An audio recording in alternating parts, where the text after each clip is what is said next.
Well, let's take a little trip back into New York. Ah! I want to fly! I want to fly, mira! And what's going on there.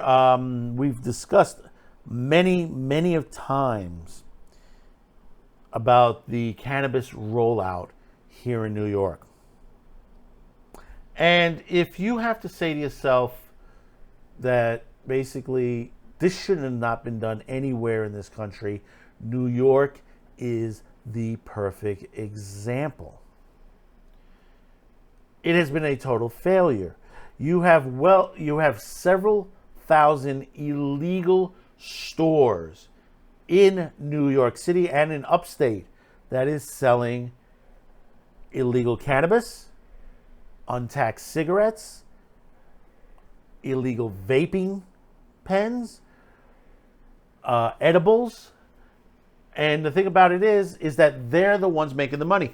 And you say, well, the cops have been, the Office of Cannabis Management, they've been going after these places. Yeah and no. You hear them on there, and you think that they've raided so many stores, that they've done this, and they continue to do this. But the thing about it is that according to them, and this is in the city, New York has fined unlicensed weed shops more than $25 million and collected almost none of that. I fucking knew it! Oh! And they want to throw blame. The newest now, just recently last week, is the governor, Kathy Hochul, who doesn't know what she's doing, is now want to go after Google and Facebook and all, social media for this problem. Governor Kathy Hochul is taking yet another step to crack down on illegal weed shops, which have sprouted up all over New York City. Finding an unlicensed store can be done with this simple push of a button. That's why she's calling out Google, Meta, and other tech giants for openly listing black market retailers and hurting legal operators. In a statement to the New York Post, Hochul said, right now Google and others knowingly allow illegal stores to promote unlicensed products on their platforms. I'm calling on them to cease promotion of all illegal cannabis shops. Yeah, that's right, folks. Putting blame where it's not due. Is there a problem selling it online? Let me tell you, there's legal and illegal on there. On occasion, I'm looking at X, and I constantly see Cheech and Chong that they have their own edibles, that they're selling their own gummy bears online, or gummy, whatever the hell it is, that gummy stuff that they're selling. And that's legitimate where they're from. But see, the thing is, and I will always say this, and I keep saying this, they're going after the wrong people. They wanted to go after the landlords. They're going after the shops. Yeah, good thing you're going after the shops. But the thing about it is, you go after the landlords. You go after the social media accounts, your social media. But the true villain in this is our own politicians and also the cartels. See, the thing is that, let me ask you this question. Where do you think all this illegal cannabis is coming from? It's not coming from the farms from upstate New York. These are being brought in from sources outside of New York City. Senator Angus King and Congressman Jared Golden are leading a bipartisan effort to get a briefing from the Department of Justice regarding Chinese-owned marijuana farms in Maine and across the country. In a letter to the Attorney General, they say they're concerned about the Chinese Communist Party-affiliated marijuana operations in the U.S. The group is seeking answers to several questions about investigative resources, the growth of these farms in states where marijuana is legalized, and profits being sent illegally back to China. The letter comes after multiple arrests associated with CCP-affiliated marijuana farms across the country. Just last week in Maine, law enforcement arrested 6 people and seized more than 6,000 marijuana plants at several locations. Senator Susan Collins and Representative Shelley Pingree have also signed on to the letter. We know this, and it was happening before the cannabis law went into effect. We know that there are illegal farms throughout the country, especially on the West Coast, that are being run by Chinese nationals, that are run by the Mexican cartels, and many others. And they're selling this out, and it's being transported to certain cities, especially New York. They're not going to stop it. It's the same thing with the prostitution problem in New York. You know, as much as they keep shutting it down, it reopens back up. Hey, guess what? That Roosevelt Avenue red light district, it's back. It's well back open, doing very well for itself. Let's read a little bit of this from the city. The state has levied more than $25 million in fines against unlicensed smoke shops for selling cannabis products since last year, but so far only a minuscule percent of those fines have been collected by both the state tax department and the Office of Cannabis Management, the city has learned.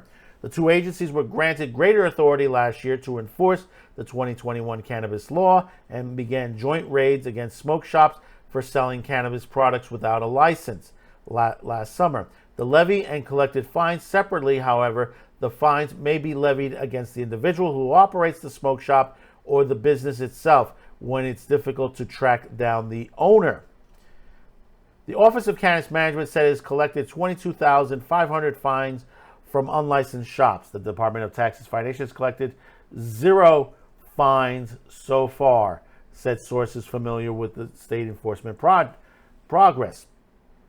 Last October, the city reported that the state cannabis agency, citing a lack of resources, has paused the enforcement hearings, and we reported that here on Man with the Show, that follows state agency raids on unlicensed shops. Lawyers for the unlicensed shops told the city at the time that they have received notices on their behalf of their clients that the cases were being withdrawn. Meanwhile, the raids have continued. And this is the truth. They haven't had any true trials for these illegal stores. As much as they're pumping their fist up, we got to get rid of them. We got to start making money off of this. You're not going to make money off cannabis. The best thing to do is to basically stop recreational cannabis. You need to withdraw that law, maintain the medical version of it, and withdraw all legal licenses that are of the recreational nature. You cannot sustain any business of their nature. And you may say, well, these guys may make money. They're doing a cash situation. They can't put this in banks or anything like that. And they're left up to robbery as well. And the thing about it is, it's not only cannabis, as I said before. Untaxed cigarettes, illegal vape pens. You're talking about bakery goods, edibles to the situation. I mean, they closed down 3 bakeries that were illegal. What if a child got into one of those? A child was given that. That would be deadly, because the thing about it is, most people don't realize edibles are much stronger than smoking cannabis. It has a much stronger content. It's been talked about before. The pot, the cannabis, this is not the same stuff that I grew up around when I was a kid, that people were smoking around on the streets of New York. This is not the same marijuana. This is a much strong and potent. And here's the other scary part about this is, it's being sprinkled with fentanyl and probably the trank as well. How dangerous could that be to certain people?